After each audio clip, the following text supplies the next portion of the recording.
I'm excited. There's been some progress from the last time we talked to this week, and we want to give you an update on that. And Connie and Dustin and Chris and Kathy, I think, are all on board to help us provide some of that information. So just again, I can't thank you enough. I know, it's a transition, and I know there's a lot of things that we're learning as we go together. But I do think things are starting to come together so we can get the information in and start to get a little better handle on it. So very much appreciate you guys, all the time you're spending. And, I'll remind some of the older folks on the call, I think I've mentioned this before, I'm probably one of the only ones old enough to remember Legacy ITS when it kind of first came out, and we ended up having a few years of some growing pains with that one. We don't want that to be the case for this one, but we certainly know that there's going to be some transition. And again, appreciate your guys' patience as we continue to move through it. So I'm going to go ahead and turn things over to Connie. I know she has a couple of good updates on some things that I think you're going to be happy about. So Connie, you want to go ahead? Absolutely. Thanks, Scott. Just a quick reminder, if you are not on mute, you may want to do that. Again, thanks for being here. We do have a couple things that got corrected last week. Hopefully you've seen those changes. The first one being that if you are a county board operating or working with a COG, you can now select a COG investigator. So let's say I'm Joseph Bedell and I work with WestCon. Now when Joseph goes to file an MUI, he's not only going to see the people in his organization that have that role group, but all the WestCon investigative agents as well. That has been a long time in coming, and I know has caused a lot of inconvenience for people around the state having to go back in and enter people after the fact. So if you have cases that currently do not have a COG investigator assigned and you should be able to go back into those MUIs now and make those corrections. And if you need any help at all with that, just let us know. We did include in our weekly update today, that update, and it includes instructions about how to assign IAs for COGs and just in general. So that was one positive step in the right direction. The other thing that is being pushed through today is some of the requirements around provider discovery dates and times. We knew that was not supposed to be a required element when you're filing an MUI, and yet it was forcing you to put in a time of discovery for a provider, which is hard to do when in some cases there was no provider present. So that after today at 4 is going to be corrected. Kathy's going to go over some more corrections, but more to come on some character limit stuff just to kind of get you excited about that. One of the things that I was going to talk about before I pass it over to Kathy was just during this whole time of transition, we are trying to take notice of everything in terms of the data, the cases. You guys have been amazing about letting us know when things don't look right. So we're trying to make sure that data migration is happening for those 20 years worth of data, 20 years worth of investigations, and all that information that comes along with the investigations that you do. And that's obviously a lot. So while we're doing this kind of quality assurance, and we'll continue to do this into the future, we are trying to take note of what things are still in draft form, which cases maybe don't have a stage or a status identified, and we're trying to make those corrections. The regional managers, as they review cases, are also looking to see, hey, was it early on in the process? And we may have 6 of the same providers listed, maybe through no fault of your own, the system was not working right. So we're trying to make those changes as we go. Kelly and Roxanne in our office have been tremendous about helping us go back and enter information that maybe was missing, or run reports on any anomalies with the data.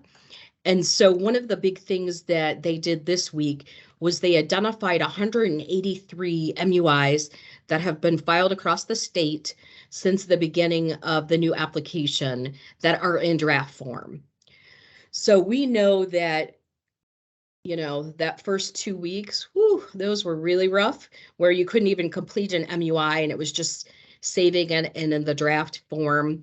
A lot of those MUIs, or those that are identified in the draft form, can be deleted, but we don't want to make any changes without you and making sure that we're working in the right direction.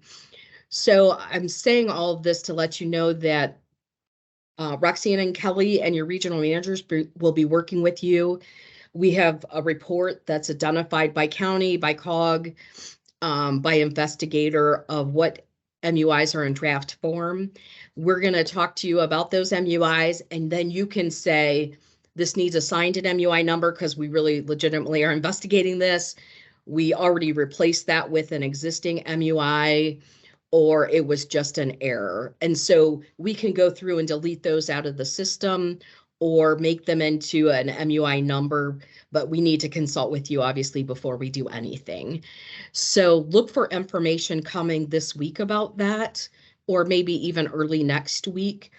And hopefully you can just let us know, and then we'll do stuff on our end to make sure that those corrections are made. If a draft is turned into an MUI, we will let you obviously know what MUI number has been assigned. It will be the next one available. So we don't obviously make those numbers. The system automatically assigns them based on what's the next number in that sequence. So I want to take a pause there and see if anyone has any questions about draft MUIs. I do. Is that something that only DODD or the regional manager has access to delete, or is that something that if we know could be deleted, can we delete them? Yeah, that's a good question. So just like old ITS, you can't delete MUIs. We are making changes because right now the permission sets are not completely right. Like, so as the investigative agent or the supervisor, like you should be able to go in and delete an individual off an MUI, delete a provider, a PPI, make any necessary changes like that, with the exception of actually deleting the MUI.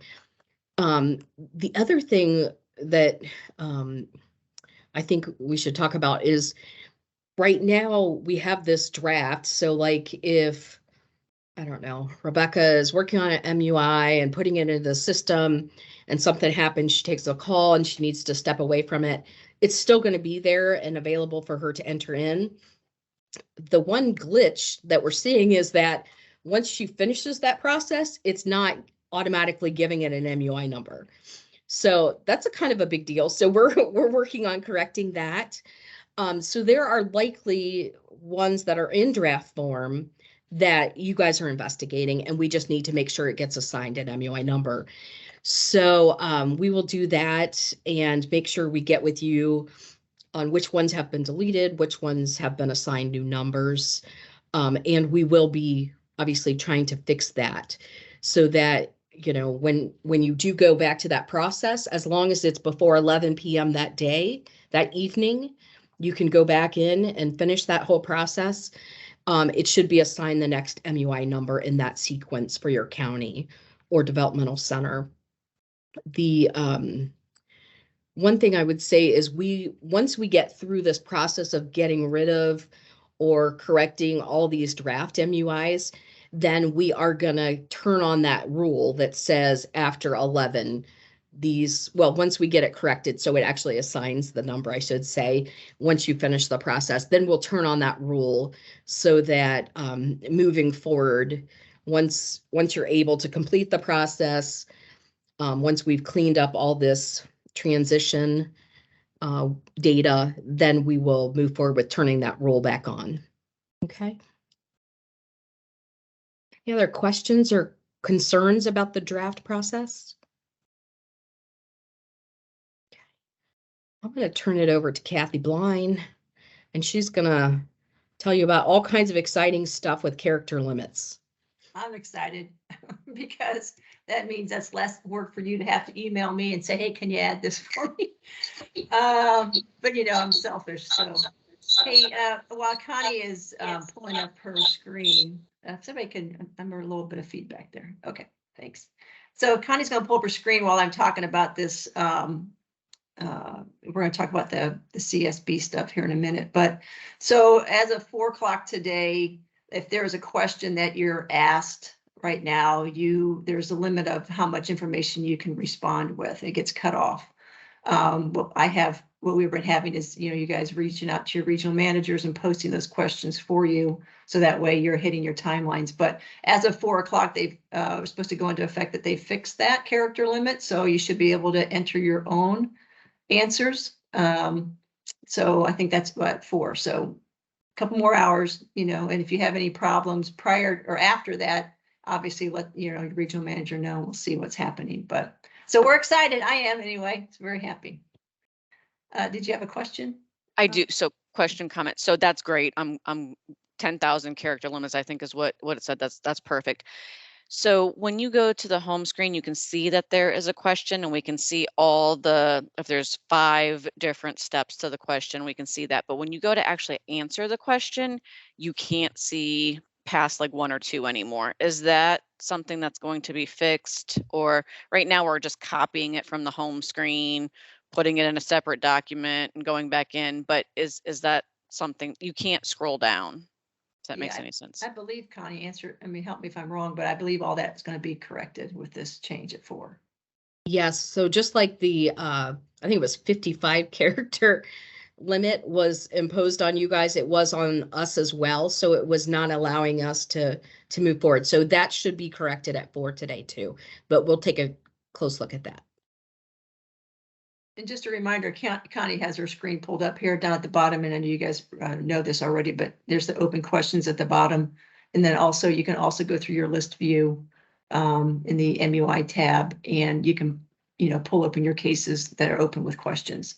So in the event you forgot, sometimes people forget to scroll down because it's not easily seen when you first log in, but you can just go to your MUI tab, look for open MUIs with questions, and then you can, there's hyperlinks right there. You can just click right into the MUI and see what your questions are.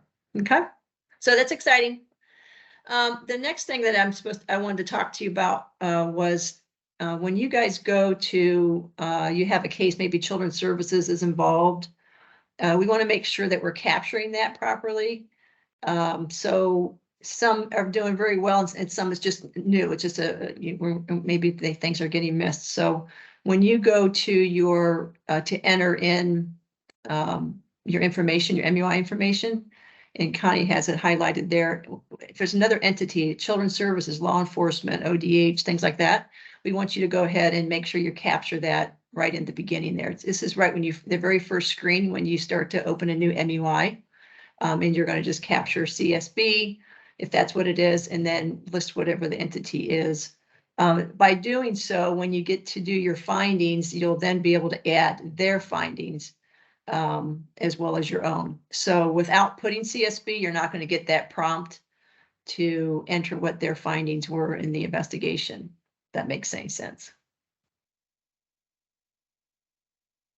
Anybody having difficulty with that? Right now, what's happening is as we review the cases, we're checking all these tabs for you to make sure they're in there because we know it's new.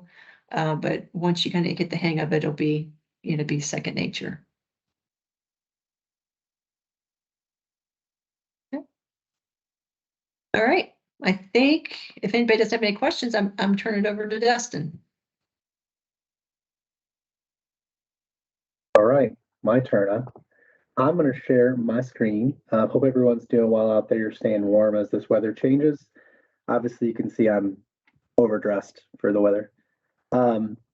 So I kind of wanted to talk about MUI closure prior to closing and some things that we've noticed and that might be helpful to you as well. So I pulled up a case record here. This is a peer-to-peer incident. And so the reason I pulled this is because with peer-to-peers, there's obviously more than one person. But often what we've been seeing and noticing is that in comparison to our old system, when we had a MUI number, right, and we had a category, we could associate both individuals just to that category as one.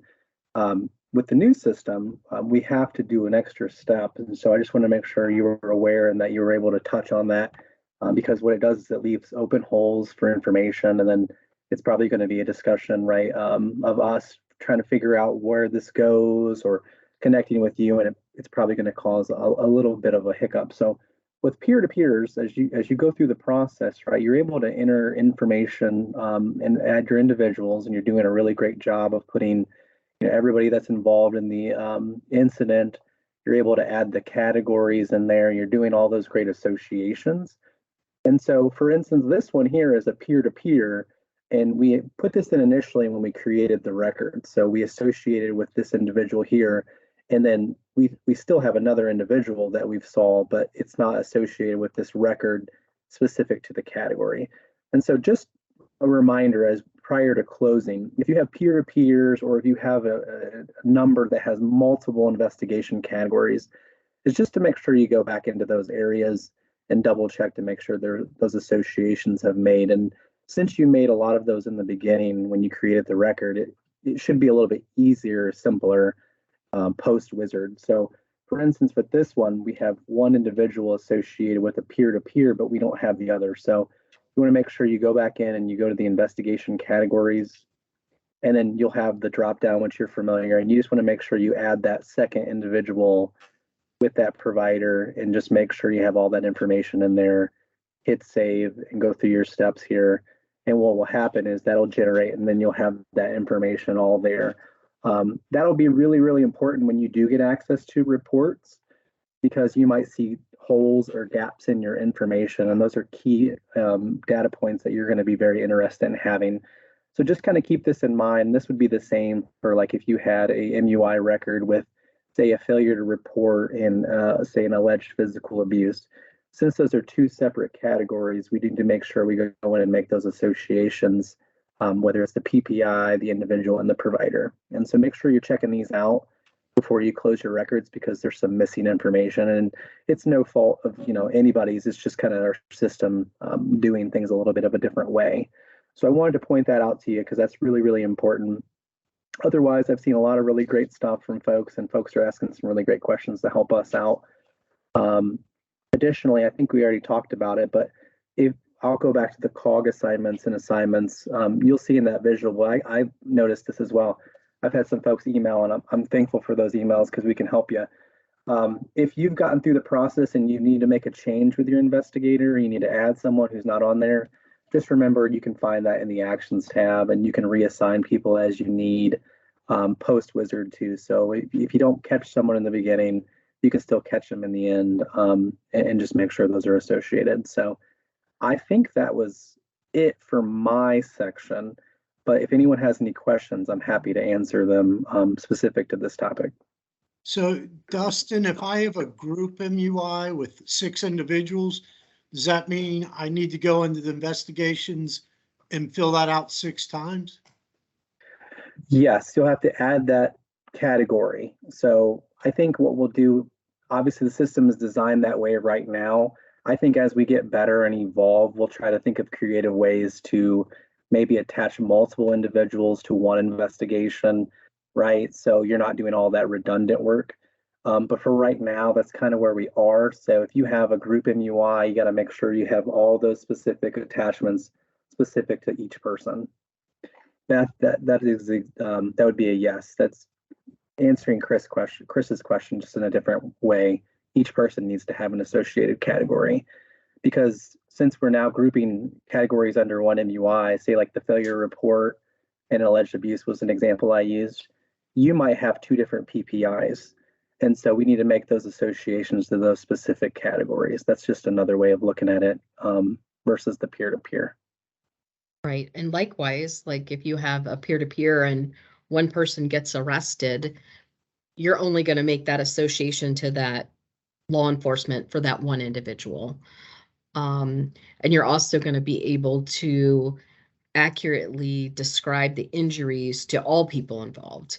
So if Pat and Kelly got in a little bit of a fight or something, and Kelly got a black eye and nothing happened to Pat, we want to accurately describe the injuries to everyone involved.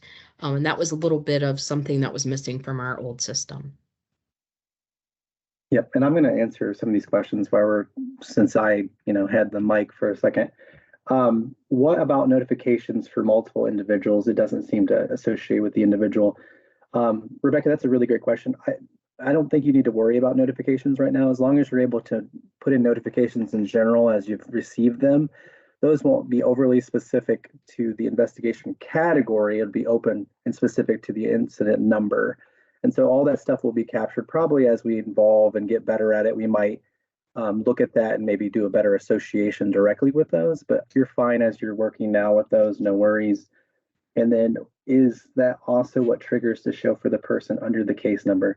Yes. So when we do the associations with the investigation categories, think of it as your umbrella is your MUI number, and then you have these silos of investigative categories within that.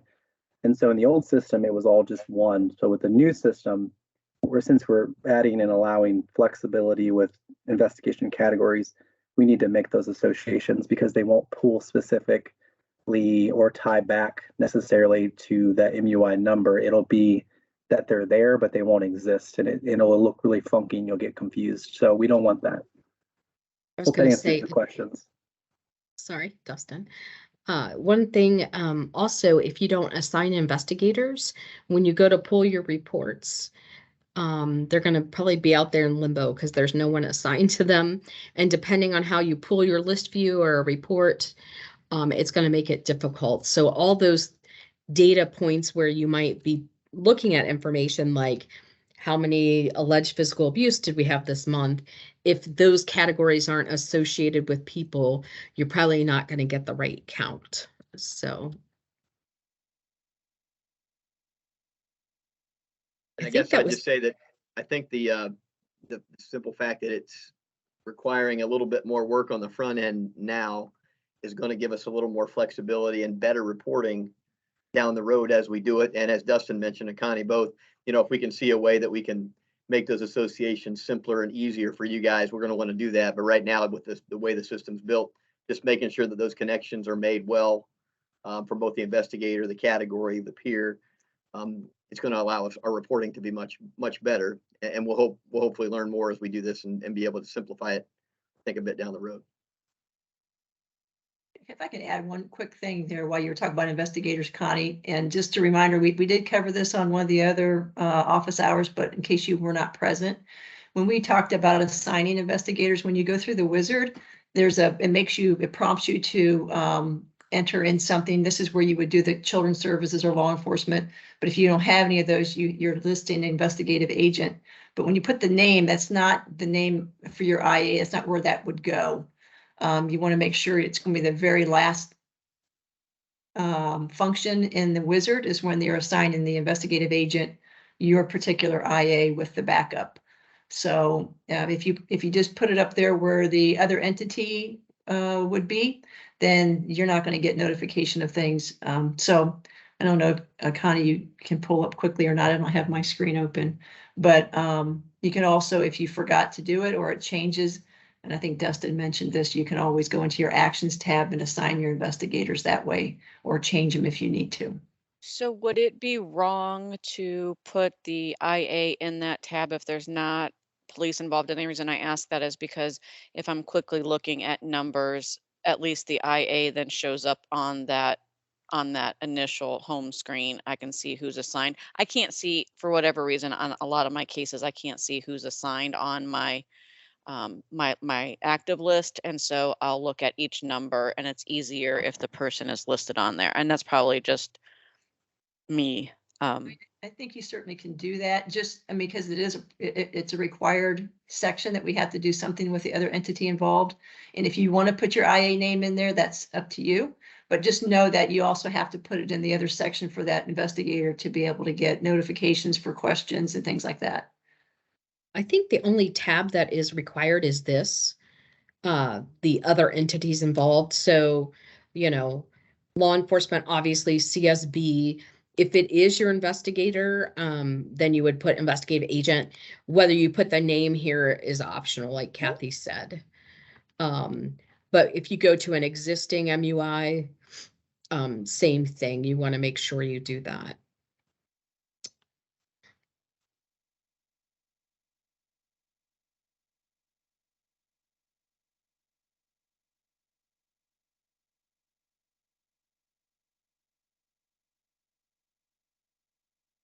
I think a lot of people are experiencing some issues with the list views that Jenny brought up. I think Kathy, one of her counties as well, experienced the same thing.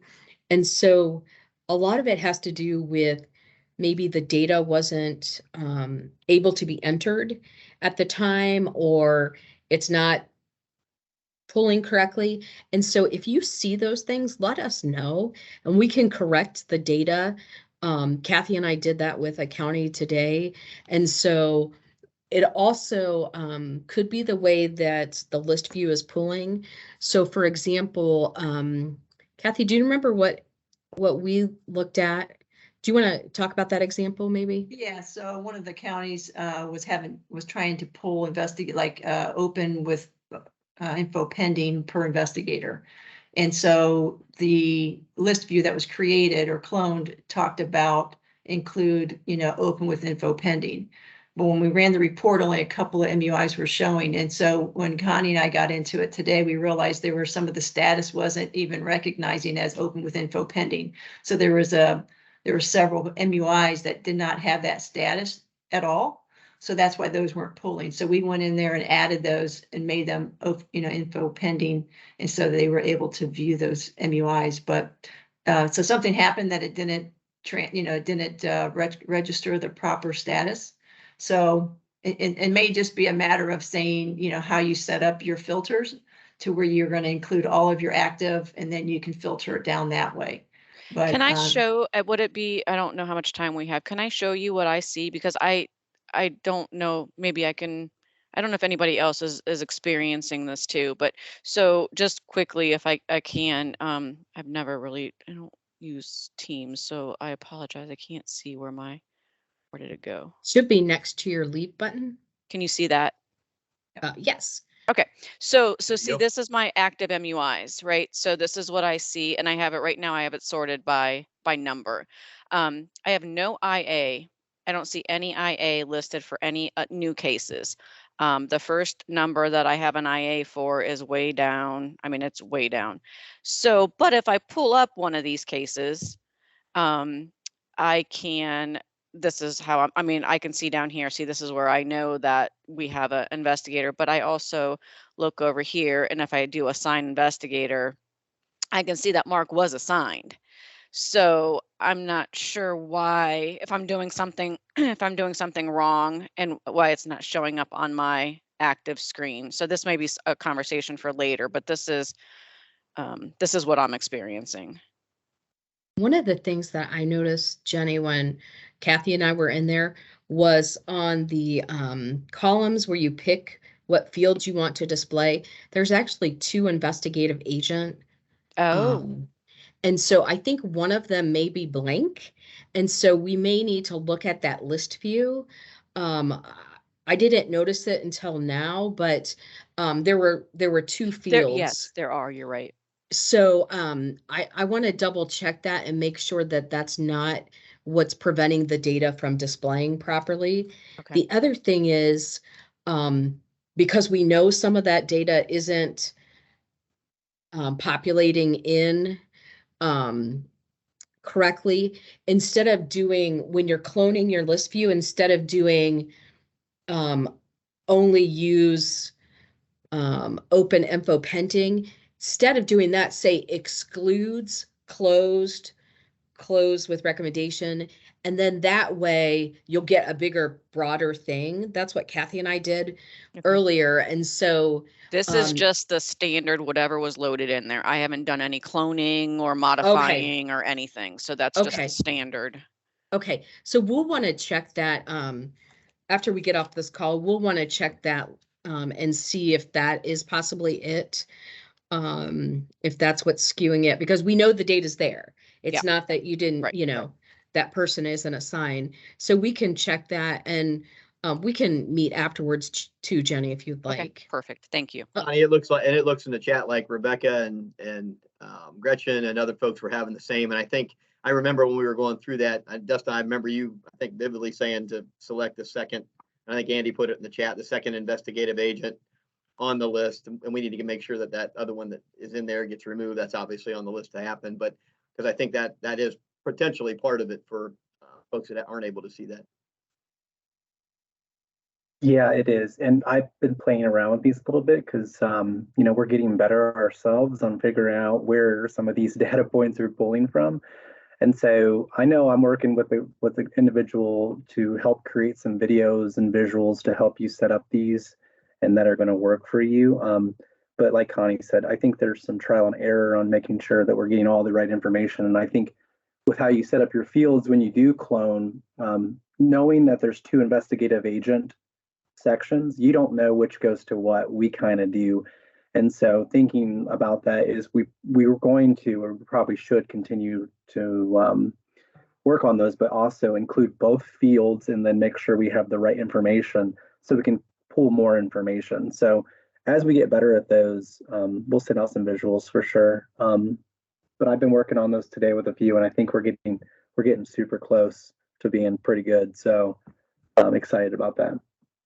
And I'll circle back with our IT about those list views. And if we can get that fixed, you know, within the next day, we'll just send something out on the list view on the listserv to let you know, because we know how important that is to obviously managing your workloads. So we will try to get that fixed sooner than later. And we really appreciate when you guys bring stuff up like this, because that's what we can prioritize things that need to be done, especially little fixes like that, and also include them in the upcoming update for the week.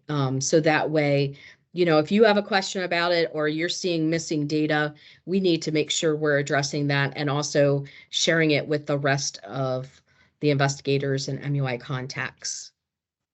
Hey, Connie, and Pat asked a question about, you know, do they have to go in and enter case status themselves, or it should automatically assign? And I think Kathy responded to it should be automatically assigned. And if you're seeing problems with that, certainly let us know, but it should automatically track through the steps of the wizard and through the steps of the MUI flow.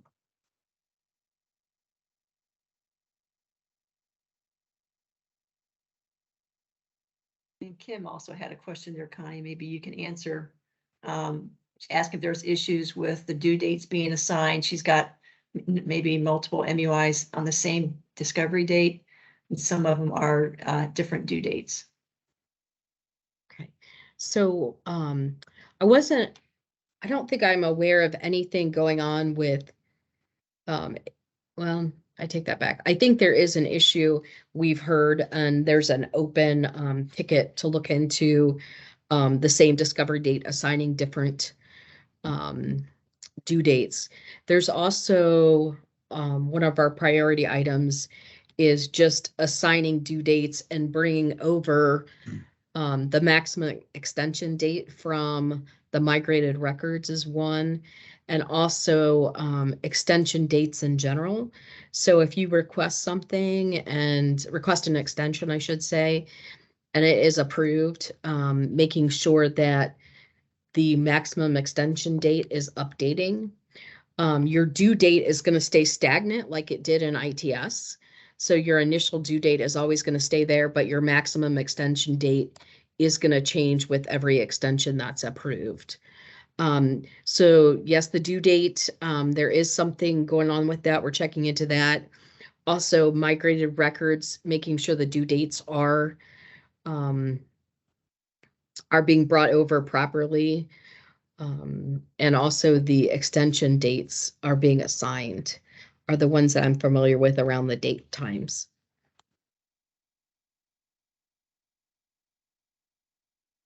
So Connie, if we notice the due dates are different when we're entering, should we email the regional manager, or do we just kind of let it go? I know like the other day I was entering someone 10/18. So most of the due dates were 11/30, but then I had one that was like 12/1 for some unknown reason. There is actually a Salesforce thing, and it has to do, yeah, there is something with that. You can let the regional manager know if it's going to be problematic, you know, or if you need another extension. If it's not going to be an issue, we can just leave it as is and make the correction. I think you guys have probably found that we're being very generous with extension requests right now. Also with timelines in general, just while we transition with this system. I mean, we're not, we're going to make sure that we're being fair about all of this. So if it's a problem, Kim, let us know and we can change it. But if it's not, we can just let it go if it's, a day difference or whatever. All right, sounds good. Thanks. Thanks, Kim.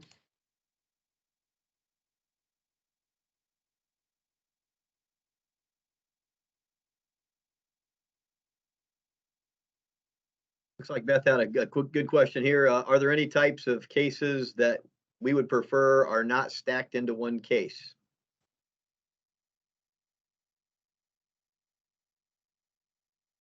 I'm not sure there's been any kind of combination that we've really thought about that is different than another. I mean, I think one of the things you guys talked about, and one of the things we tried to do here was to be able to put multiple MUIs into one case. If there is a problem or there is a concern, certainly discuss that with your regional manager and certainly with us. But I guess Connie, Dustin, Kathy, anybody, anything you're thinking about in terms of things you've seen that shouldn't be included in one filing? I know what Beth is referring to because I have her. And Beth, we'll talk about that one because that'll bring about some good discussion. And if there's anything that comes from that conversation, we'll make sure we share that with the group. Oh, okay, because I'm not sure really what I was talking about. Other than we had a meeting yesterday about the impact on numbers as a whole. Is that what you're, as that, we're going to see like kind of when the neglect kind of changed, we saw case numbers come down in general, and this would also has the potential to bring case numbers down, even though it's not changing the workload. You're still doing the same, that's what I was referring, I guess. Does it really matter? That's a really good question. And I'm glad you brought that up. I think that's something we definitely need to talk about and consider. I have one that I saw that from the county and that I just have some questions about. I just want to make sure it makes sense in the system. And so there'll be two questions we'll have, Beth, and I think we'll take back the larger one between us and we'll talk about the caseload stuff and how that affects numbers. And then I'll reach out to the one I have specifically that I saw in the system that we'll talk about. I was really excited about that one, if that's the one, being able to mush it all into one, Dustin. I don't know if I have any concerns. Yeah, I just want to make sure it makes sense. That's trying to add 19 categories in. I'll tell you from my perspective is sometimes it's going to be the more you have, the more clear the report has to be from the author. So that when we're reading it, what are we talking, which PPI are we talking about, for what case? So that IA has to be very efficient and crafty in their language and their explanation of the case. So if it gets a little too crazy and wordy, I don't know, you just have to figure out a best way to write it so whoever is reading it can follow you. I think that's a great point and something that is unrelated maybe to this, but that is if we could get some direction so that we're consistent, because one county may just say, no, we are not combining any of them. We're going to file each one individually. So they're going to have 1,200 MUIs, whereas another county is going to say, oh, we can combine these. So we're only going to have 800 MUIs. It's going to make the data very skewed depending on how people decide to go. But I agree with you. If we combine them, it is going to make the report possibly more complicated. It's not that I don't disagree that we should combine them. I think we, in many cases we can, but I think we're gonna need some direction, clarification on how we. Yeah, I can give that right now. Okay. We will all be doing it the same, and it's going to be based on the frequently asked questions. So, and I think we already put some of this out there, but when there's a physical abuse and failure report, those are going to go together. When there's a peer-to-peer and a hospitalization or a law enforcement, those are going to go together. We're not going to have, and nor will we ever have a system where a regional manager is going to be deciding how to file. This is how we're filing across the state. And we've come a long way over the last 5 or 6 years to be consistent across the whole state, and we won't be changing that. So, in answer to your point, Beth, the data is not going to change how your categories look. So when we change from MUI numbers being one category to one MUI, in 2019, when we changed the rule where you could follow or add multiple categories, we changed the way that we started counting those things. So no longer do we count MUIs. So it's not, remember how in 2019 we said, we made this change, be sure to let your stakeholders know, instead of it being super important that I had 1,200 MUIs in a year, it's now important that I had this many physical abuse, this many neglect, this many hospitalizations. And so it's all per category, not per MUI number. So that should not change, Beth. I think we are going to see some differences in numbers just because if you look at your discrete numbers and we know that we're going to back out like 50 MUIs that were in draft for one county, if you compare where your MUI numbers, they are going to look different. But that's even why, one more reason why it's better to compare the number of physical abuse allegation versus the number of MUIs. So I don't think, Beth, that should change. I mean, obviously, when you have your stakeholders meeting and when you have your, you're talking with your providers and other people in your community, it's going to be super important that you talk about this transition to the new system and you talk about the changes. But in terms of the rule implementation and the rule, how we apply the rule, that hasn't changed. So I think the counting should be the same. And it'll be, you all bring up a very good point, as in fact, Connie and I and Dustin and Kathy have been talking about it. As we're getting everything done on getting information in and including updates, the reporting is the next step, and really understanding it and making sure we know how the system is gonna affect reporting and how we can effectively get the good information that we need out of there. We know it's going to be easier. We know it's going to be better once we get the information in. Right now, we're still in the kind of collecting information in the new system era, but it's going to be interesting. And what we certainly, these kind of meetings then will be, how do we take this information? How do we use it as reports? How do we compare data? And there's a lot of capability within the Salesforce platform to be able to do that, much more than we had before. And again, that's still a learning tool, but once we get more detail in there, more data in there, it's going to be something good for us to collaboratively work on.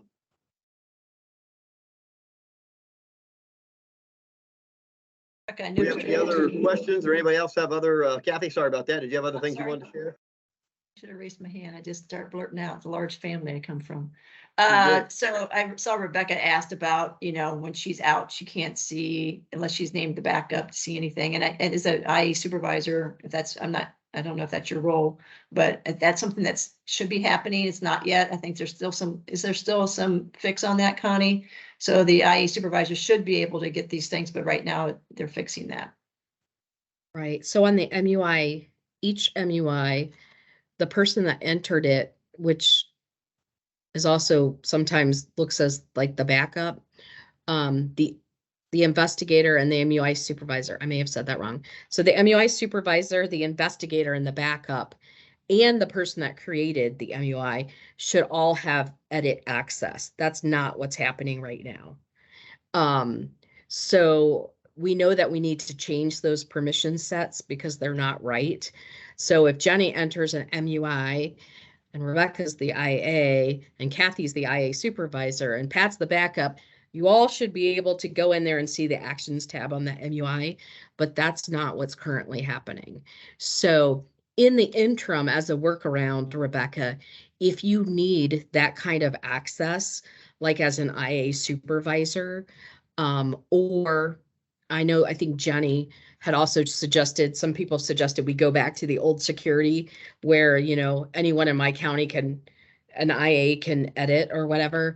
Until we make any kind of changes like that, if you need to increase that person's visibility or ability to edit a record, we can change a role, you know, as long as it's approved by your county supervisor. I guess my question was if we can have more than one supervisor Oh, yeah. role, just because we only have 5 IAs and we do cover a lot. So Yeah. there could be times where someone's left out. They can't even see who's assigned.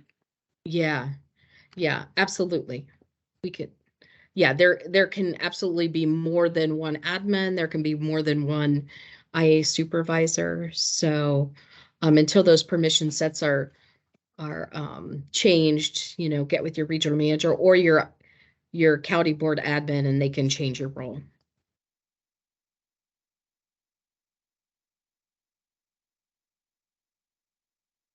Any other general questions or anything else anybody's seen from last week to this week? Or again, we appreciate, I know you're always reaching out to your regional manager, sharing information, but anything we should talk about as a group in terms of things that you guys have identified? And know that there are, you know, as we mentioned, there's several bugs still being worked on, and we talked about a lot of them. But anytime you guys bring something up, we document it, we make sure we've got it, then we try to prioritize that, those fixes with IT when we meet.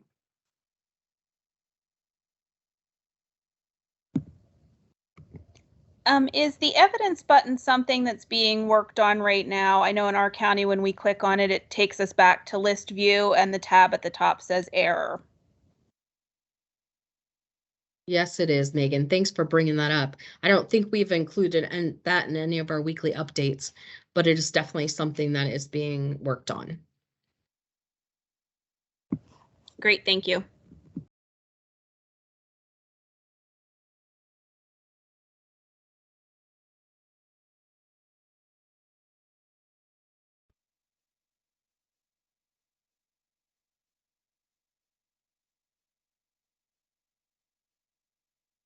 Looks like Kim had a question. When searching to see what MUIs a person has, currently you can't click on the MUI to get details. Is this something that is being worked on?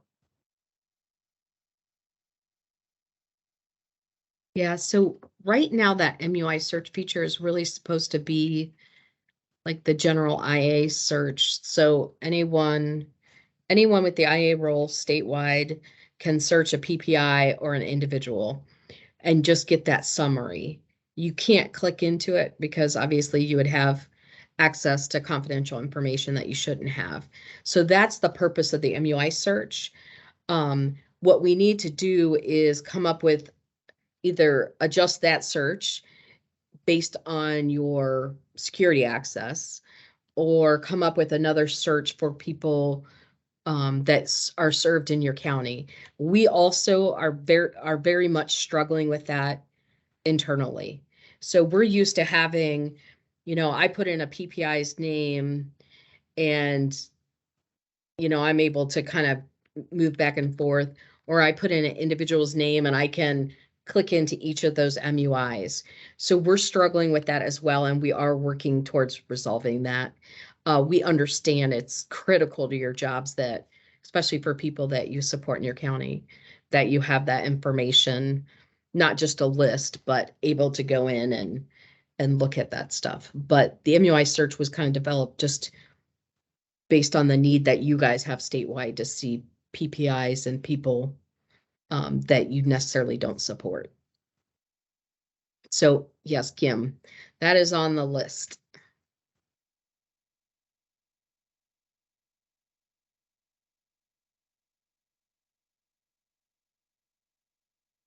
So I guess I'll ask Gretchen, are you in the witness protection program now? Is that why we see this picture of a black screen in front? Or you don't want to be seen in this particular meeting today, or? Okay, you really are there. Gotcha. And you look nice. I'm here. Thank you. I always forget to turn it on. I'm sorry. It was funny. No, it looked like your picture was supposed to be there, but it was black. I'm like, well, maybe that's one of those ones where you kind of, you cover it up. Yeah, there you go. It's good to see you guys. You too. I need to see what Rebecca's holding there. Let me see your big baby.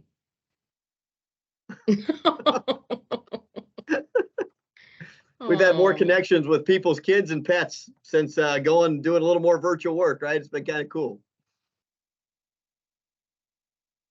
All right, guys, how about anything else before we wrap up today? And we'll continue just I guess, a quick update. We'll continue to give you the updates on how things are progressing. When we sent that information out, we'll let you know about the office hours moving forward when we schedule them. So we make sure we can give you a little time to prepare. And then just keep the information coming. Keep communicating with the regional manager. Keep communicating with us. We'll keep working together to get these things ironed out. It's nice that we got some things moving forward this week. We're excited. We're going to have a couple more things moving forward next week. We've been meeting with our IT routinely, and they talk about, what can be fixed and when we can deploy it. And we'll just keep you guys in the loop as to what's going on. So very much appreciate all the collaborative efforts. I get on every day and look at MUIs being filed, and every day we're getting a little bit better. You guys are doing a great job. We're helping fill in some gaps. I know it's a process, and we knew it was going to be a process, but just very much appreciate you guys and your patience. We'll keep moving forward on it. Thank you. All right, guys. Have a great day. We'll talk soon.